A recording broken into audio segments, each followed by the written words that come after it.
पारू या मालिकेच्या आजच्या भागात आपण पाहणार आहोत. अहिल्याला सतत पारू सयाजीरावांविषयी जे काही बोललेली असते ते आठवत असतं आणि त्याच वेळी श्रीकांत त्या ठिकाणी येत अहिल्याला समजावत म्हणतो की तू आधी शांत हो, या सगळ्या गोष्टींचा विचार नको करू. तर अहिल्या म्हणत असते की अरे श्रीकांत, मी शांतच आहे, मात्र सयादादा एवढा बदलला असेल असं मला नव्हतं रे वाटलं. आज माझ्यामुळे माझ्या मुलांना त्रास झाला. मी त्यावेळी एक बहीण म्हणून कमी पडले आणि आता एक आई म्हणून मी कमी पडते. मात्र त्यावेळी श्रीकांत म्हणतो की अहिल्या, तू प्लीज असा विचार नको करू. त्यावेळी तू जो काही निर्णय घेतला होता ना तो बरोबरच होता आणि त्या परिस्थितीमध्ये तू सयादादासाठीच तो निर्णय घेतला ना, मग आता त्याचा एवढा विचार का करतेस. मात्र अहिल्या म्हणत असते की मी दादाला खरंच खूप मनस्ताप दिला आहे. आणि मग ती पुढे असं म्हणू लागते की दादाने ओळखलं असेल का रे की आदित्य आणि प्रीतम माझी मुलं आहेत आणि म्हणूनच त्याने त्यांना तेथून हाकलून तर दिला नसेल ना. पण श्रीकांत म्हणत असतो की अहिल्या, हे काय बोलतेस तू. प्रीतम आणि आदित्यला तर याबद्दल काही माहिती नाही आहे आणि माझी खात्री आहे की सयादादाला सुद्धा याविषयी काहीच माहिती नसणार. आणि मग तो अहिल्याला म्हणतो की तू पारूच्या कानाखाली मारायला नको होती त्या बिचारीला, तर याबद्दल काही माहितीसुद्धा नाही आहे. तिने गावात जे काही घडलं तेच सांगितलं ना, मग तू एकदा तिच्यासोबत बोल. आणि त्यावर अहिल्यासुद्धा हो म्हणते. तर दुसरीकडे पारू किचनमध्ये तिचं काम करत असते, पण तिला सतत तिने आदित्यसोबत घालवलेले क्षण आठवत असतात. तितक्यात मग अहिल्या त्या ठिकाणी येते. ती पारूला विचारते की रागवलीस का तू माझ्यावर. तर पारू म्हणते की नाही देवी आई. तर अहिल्या तिला म्हणू लागते की तू मगाशी सयादादाविषयी वाईट बोलत होती ना, त्यामुळे मला ते सहन झालं नाही आणि मी तुला मारलं, मला माफ कर. तर पारू म्हणत असते की सयादादा म्हणजे. त्यावर अहिल्या म्हणते की तू ज्याविषयी बोलत होती तो माझा भाऊ आहे. आणि ते ऐकून पारू आश्चर्याने अहिल्याकडे बघू लागते. ती अहिल्याला विचारते, म्हणजे ते ज्या बहिणीविषयी बोलत होते ती बहीण तुम्ही आहात का देवी आई. आणि त्यावर अहिल्या म्हणते हो. त्यानंतर ती पारूला म्हणते की तू मला देवी आई मानतेस ना, मग मला सांग की जर कोणी माझ्याविषयी वाईट साईट बोलत असेल तर.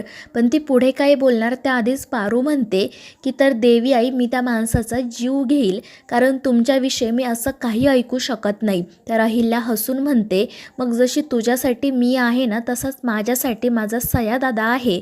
तो माझा देव आहे आणि म्हणूनच मी त्याच्याविषयी काही चुकीचं ऐकू शकत नाही. आणि मग त्यानंतर ती तेथून जाण्यासाठी निघते, पण पारू तिला थांबवत म्हणते की देवी आई, जर तुमचं तुमच्या भावावर एवढं प्रेम आहे तर तुमच्यात असं नेमकं काय घडलं, तुम्ही दोघे एकमेकांपासून एवढे दुरावलात.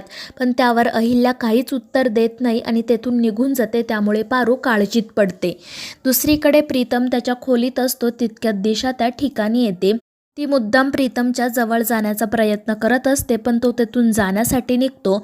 त्यामुळे दिशा त्याचा हात पकडते आणि त्याला पुन्हा त्रास द्यायला सुरुवात करते. ती म्हणत असते की हा माज मला दाखवायचा नाही, माझ्यापुढे नीट राहायचं, नीट वागायचं. आणि तसंही एकदा का हे लग्न झालं की मी तुझं आयुष्य नरक बनवणारच आहे. त्यावेळी तुला असं वाटेल की असं जगण्यापेक्षा मरून जावं. आणि ते ऐकून प्रीतम रागातच तिच्याकडे बघू लागतो.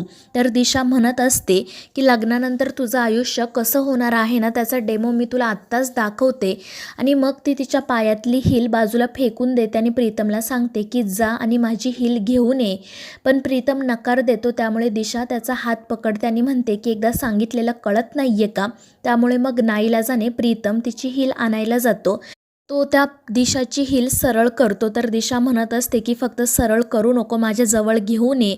आणि मग प्रीतम नाईलाजाने ती हिल दिशाच्या पायाजवळ ठेवतो. तर दिशा प्रीतमची मान खालीच दाबते आणि त्याचा आधार घेतच ती हिल पायात घालते. आणि हे सगळं काही बघून प्रीतमला खूप त्रास होतो, पण तो दिशा पुढे काहीच बोलू शकत नाही. त्यानंतर दिशा हसतच म्हणते की प्रीत बेबी, लग्नानंतर तुझा दिवस कसा असणार आहे माहिती आहे का तुला. तू सकाळी उठशील, तुला वाटेल की किती छान सकाळ आहे, पण तसं नसेल, कारण लग्न झाल्यावर मी तुझं आयुष्य नरक बनवणार आहे. तुला सकाळी असं वाटेल की कशाला नवीन दिवस उजाडला, आता मी काय करू, कसा दिवस काढू, पण तुला माझ्यामुळे उठावंच लागणार आहे आणि मग त्यासाठी तू बाहेर जाऊन काम करशील. पण जेव्हा तू परत घरी येशील ना, तेव्हा मी तुला व्यवस्थितपणे काही खाऊ पिऊसुद्धा देणार नाही. तुला असं वाटेल की मी का घरी आलो, तुला तुझ्याच घरात यायची भीती वाटेल. दिवसभर काम करून तू दमला असशील, पण मी तुला शांतपणे झोपसुद्धा लागू देणार नाही. मी तुला माझा कुत्रा बनवून ठेवणार आहे, एवढं लक्षात ठेव. आणि हे सगळं काही ऐकून प्रीतम तर खूपच चिडतो. तर दिशा हसतच म्हणत असते की आता एकदा का हे लग्न झालं की मी इतक्या दिवसांपासून जे स्वप्न बघत होते ना, ते पूर्ण होईल आणि मग ती तेथून निघून जाते. तर दुसरीकडे मोहन काम करत बसलेला असतो, तर दामिनी इकडे तिकडे फेऱ्या मारत असते. त्यामुळे मोहन तिला काय झाले ते विचारतो. तर दामिनी म्हणू लागते की मला ना असं वाटते की या लग्नात नक्कीच काहीतरी विघ्न येणार आहे. पण मोहन म्हणत असतो की तू उगाच काहीतरी बोलू नको, असं काही होणार नाही. पण दामिनी काही ऐकत नाही. ती म्हणते की मला खात्री आहे या लग्नात ना मोठा धमाका होणार आहे. पण मोहन हसतच म्हणतो की वहिनी असताना असं काही होणार नाही. पण दामिनी स्वतःशीच म्हणू लागते की त्या वहिनींना तरी काय कळतं, जर काही कळत असतं ना तर त्यांनी त्या दिशासारख्या नागिनीला या घरात आणलं नसतं. आणि मग ती तेथून निघून जाते. दुसरीकडे दिशा आणि तिची आई आदित्य ऑफिसवरून घरी यायची वाट बघत असतात. जेव्हा त्याची गाडी येते तेव्हा त्या दोघीजणी पळतच गाडीजवळ जातात आणि आदित्यला थांबवतात. आदित्य विचारत असतो की काय काम आहे तुमचं. तर दिशा म्हणत असते की आदित्य, आज तू खूप दिवसांनंतर पहिल्यांदा ऑफिसमध्ये गेला होतास ना, मग कसा होता तुझा दिवस. तर आदित्य म्हणतो की ठीक होता आणि तो आतमध्ये जाण्यासाठी निघतो.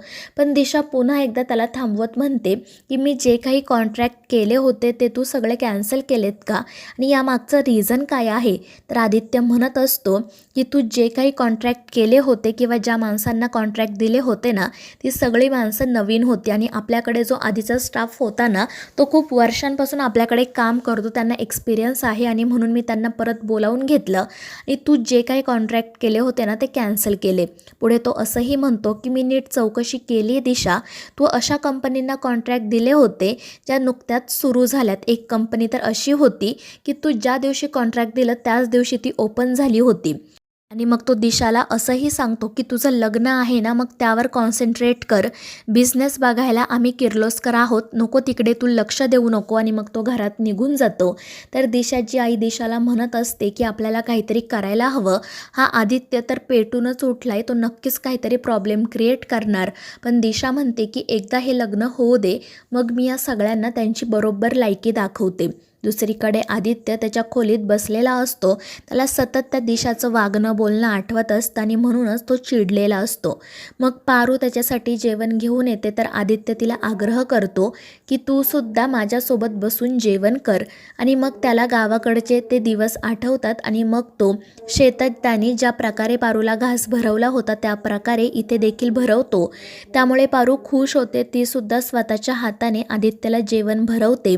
आणि मग त्यानंतर ती आदित्यला म्हणू लागते की मला असं वाटते की उद्या पुन्हा गावाकडे जावं, आबासाहेबांसोबत बोलावं, कारण आज मी देवी आईसोबत बोलण्याचा प्रयत्न केला पण त्यांनी काहीच सांगितलं नाही. तर आदित्य म्हणतो की ठीक आहे, मग तू गावाकडे जा. आणि मग तो पारूला हे सुद्धा सांगतो की दिशाने एका कंपनीला कॉन्ट्रॅक्ट दिलं होतं आणि जेव्हा मी चौकशी केली तेव्हा मला कळलं की तो तोच मुलगा आहे ज्याचं दिशावर प्रेम आहे, मिहीर. आणि त्यावर पारू म्हणते की ठीक आहे आदित्य सर, मग तुम्ही या मिहीरचा शोध घ्या, त्याच्याकडून काही माहिती मिळते का ते बघा, तोपर्यंत मी आबासाहेबांसोबत जाऊन बोलते. आणि त्यावर आदित्यसुद्धा हो म्हणतो. तर मित्रांनो, या मालिकेच्या पुढील भागांच्या अपडेट्ससाठी आपल्या चॅनेलला सबस्क्राईब